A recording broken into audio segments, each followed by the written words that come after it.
Apple Music Essentials, music's most influential artists and the stories behind their songs. The word essentials doesn't even begin to live up to the kind of work and the kind of precedent and inspiration that our guest today has established for millions and millions of people around the world. Yes, artist.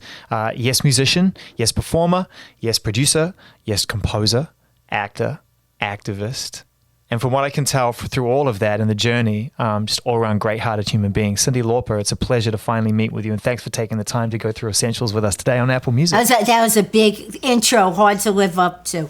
You've been doing it. You've been doing it the whole time. You come out and you have a smash out the gate. I know. We have to talk about it because it started everything to some degree. It had to be so joyful, the sound.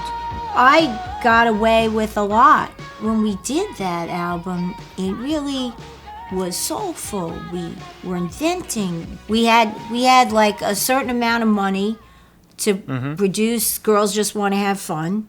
You know, we went into Broadway video with this idea that it was going to be like Bugsby Berkeley, and the fan would go like this, and it would be all these little heads, right?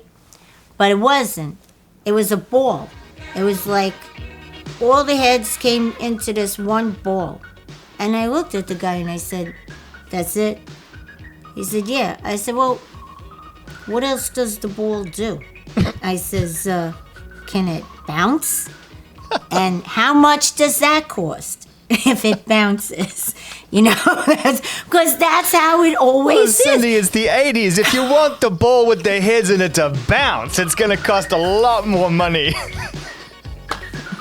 You've always had the most restless relationship with other people's idea of success. Then you're just pivoting all the time, looking for the next thing. And it's something I think people have finally caught up to and really admire about you. Would you want to do another version of Girls?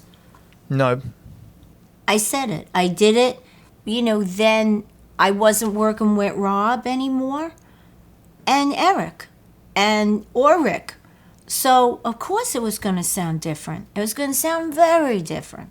And, you know, I had the opportunity to work with Adrian Belew. He's a great guitar player.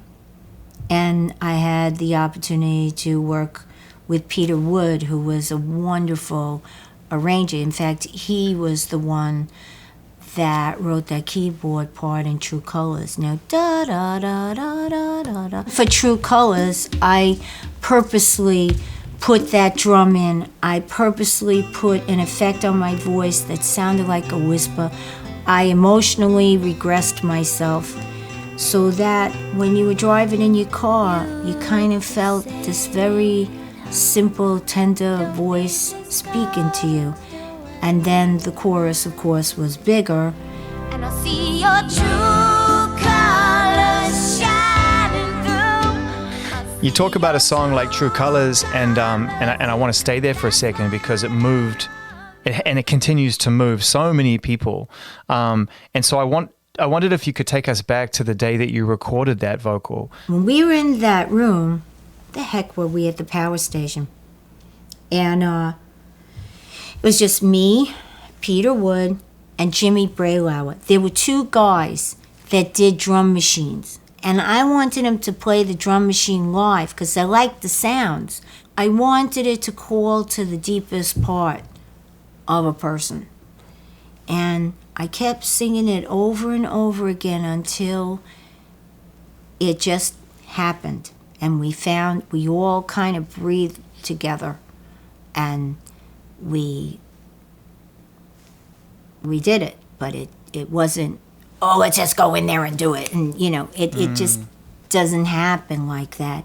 What happens is the connection. You're either going to connect with the musicians in almost a freaking spiritual way, or you're not. I'd love to talk about Time After Time. This is a beautiful song. This is a timeless song. You know, it's a copyright. This is something people have played versions of themselves privately and publicly ever since it was released, and something just connected. I'd love to know a story about the making of that song, something that you can share with us. They didn't want me to write. They didn't like the stuff I was writing in Blue Angel. So I I, in turn, became a really good arranger. We became this group. And just like, I was like, try a different key. Let's hear what my voice sounds in this key, in that key. Who's the storyteller? And by the time we got to Time After Time, it was like almost the last song. I was like, come on. So I wrote a little with Eric, but when I wrote with Rob, something clicked. And I had just written titles down. And I was looking through the TV guide, old movie titles. It wasn't going to be the title at all. And it was like, there was Time After Time. There was a movie, Time After Time. So I wrote it down thinking, I'm not using this. This is just fake, for now. Wouldn't you know, we start writing it, and it's always time after time. I tried to take that out of that song, and the whole thing fell apart. So it's like, oh, come on. So I just figured, whatever, and left it. And then I looked up how many other songs were called Time After Time, and there was at least a dozen. So I was like, okay, I'm not in trouble. You partnered up with the biggest movie of a generation. The Goonies is without a doubt. I loved, yeah. So much wrapped up in there, such a subversive tale that you realize as you get older and watch it, and especially now I have kids, you recognize there's messages I never saw as a kid. And you gave us one of the great themes of that time. How was that experience working on that movie, and what drew you to want to work on it in the first place? It was a Spielberg movie, right? Who wouldn't want that? Right? And I just wanted to go to Hollywood and work on a Hollywood set. That was my dream. Those wrestlers and that time period made my life so much fun, and my mother was in on it. And then when we did that video, oh my God, it was such a our gang thing. It was like a culmination of everything we did, and all the wrestlers were in it.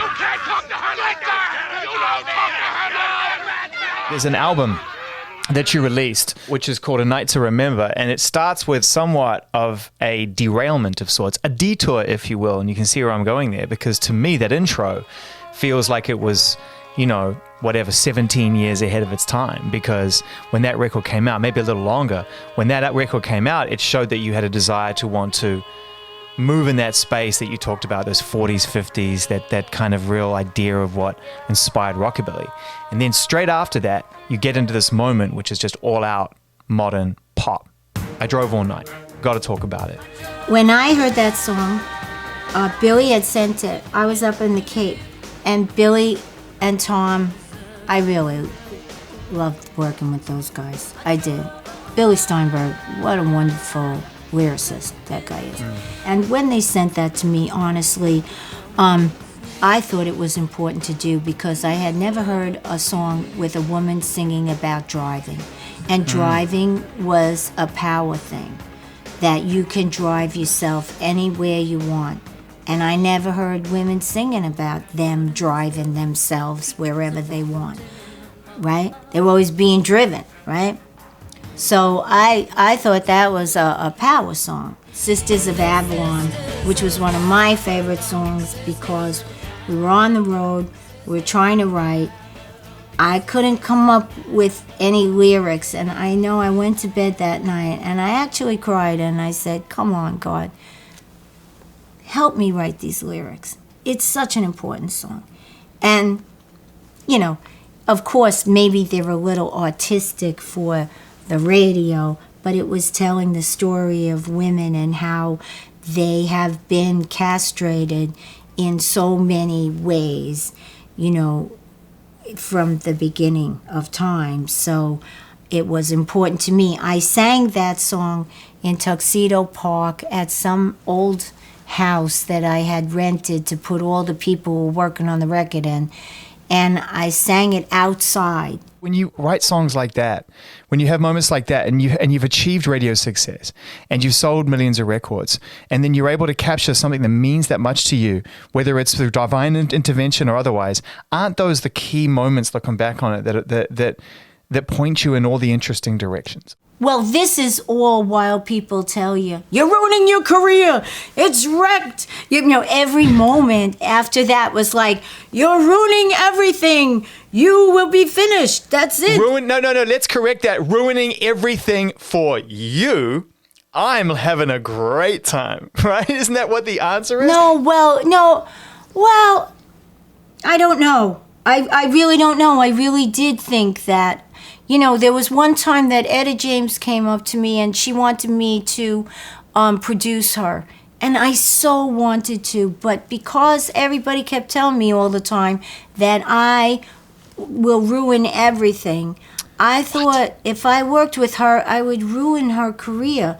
And I didn't want to ruin her, you know. So I said, you know, oh yeah, but I never followed through because I thought I would be the ruination of everyone. That's devastating. You know, I'm sorry now, but it happened. All Through the Night. I'd love to talk to you about it. It's one of my favorite songs you've ever written and worked on. And I didn't write that song. It was Jules Cher. And Jules Cher sang it like a Beatles song. You know, I grew up on the Beatles. Whenever I was lost as a kid, and I was lost quite a bit, I would listen to a Beatles song like Across the Universe or anything that they put out, the White Album, the you know, Abbey Road album. It didn't matter. And when I heard that song, I was like, wow, it is like the Beatles. But then when we were doing it, you know, again, I don't sound like Paul McCartney or John Lennon. I don't sound like them. So I had to find a new space for it, a different life. And we were working with a drum machine. And I said, well, if you make the drum machine and then you put like a little, you know, arpeggiator, and then I'll sing like this. Now let's try it in different keys. And we went through different keys. And I actually sang as a lead his harmony because I couldn't sing as low as him. You know, he was singing the melody, but it wasn't as exciting when I sang it because I didn't have his voice. So I sang it higher so it had a kick. That's how that happened. And, you know, we didn't think it was going to happen because we couldn't get the technology right. You know how technology is. It forces you to be an innovator because the damn thing don't work anyway. You know what I'm saying? And then when it does work, it's like, geniuses, we are geniuses. Then it doesn't work again. Like, no, we're idiots. What? You try to get to work like it worked last time and it's never going to ever work that way ever again. Well, we did it in the studio. We were okay. You got it in one. That's all you needed to do. But you have just been the most amazingly generous storyteller and so gracious with the time that we've had. And I really hope our paths cross again at some point. And whenever you're ready to talk, I am always here to be on the receiving end of your amazing stories. Thank you. And thank you. Thanks for having me. And thanks for appreciating what I did. Thank you. Oh my God, still do. You're the best. Take care. Bye-bye.